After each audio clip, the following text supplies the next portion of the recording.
Hello বন্ধুরা, welcome back to my channel. কেমন আছো তোমরা সবাই? আজকে চলে এসেছি কোথাও যাওয়ার আগে আমি আমার চুলটাকে কীভাবে সেট করি। করার পর চুলটা এখন অনেকটা বেশি ম্যানেজেবল হয়েছে, তাই খুব একটা বেশি খাটতে হয় না। আর তোমাদেরকেও যাতে খুব একটা বেশি না খাটতে হয় তার জন্য নিয়ে চলে এসেছি এই ভিডিওটা। আমি এখানে ইউজ করবো 11 কোম্পানির হট এয়ার ব্রাশটা।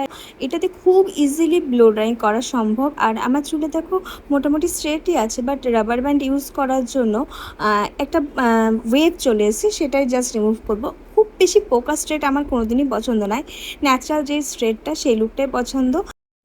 এই ব্রাশটাতে দুটো স্পিড মোড আছে, দুটো স্পিডে তোমরা কাজ করতে পারবে। আমি ন্যাচারালি হাই স্পিডটা দিয়েই কাজ করি।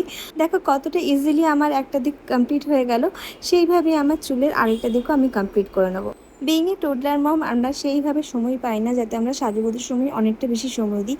তার জন্য এই টাইপের ব্রাশগুলো আমাদের খুব বেশি হেল্প করে। দেখো এখানে আমার বোথ সাইডে হেয়ারের উপর ব্লো ড্রাইং করা কমপ্লিট হয়ে গেছে। খুব বেশি স্ট্রেটও না, বাট একটা ম্যানেজেবল লুক তোমাদেরকে প্রোভাইড করবে। অ্যান্ড এই হেয়ার টুলসটি আমি নিজের ক্ষেত্রে না, আমার ক্লায়েন্টের ক্ষেত্রেও ইউজ করি। অনেক সময় অনেক ক্লায়েন্টের খুব যদি ওয়েভি হেয়ার থাকে, সেখানে চুল ম্যানেজ করা অনেক সমস্যা হয়, সেই ক্ষেত্রে আমরা এই ব্রাশটা ইউজ করি। তো কেমন লাগলো অবশ্যই জানাবে ভিডিওটি। Till then good bye.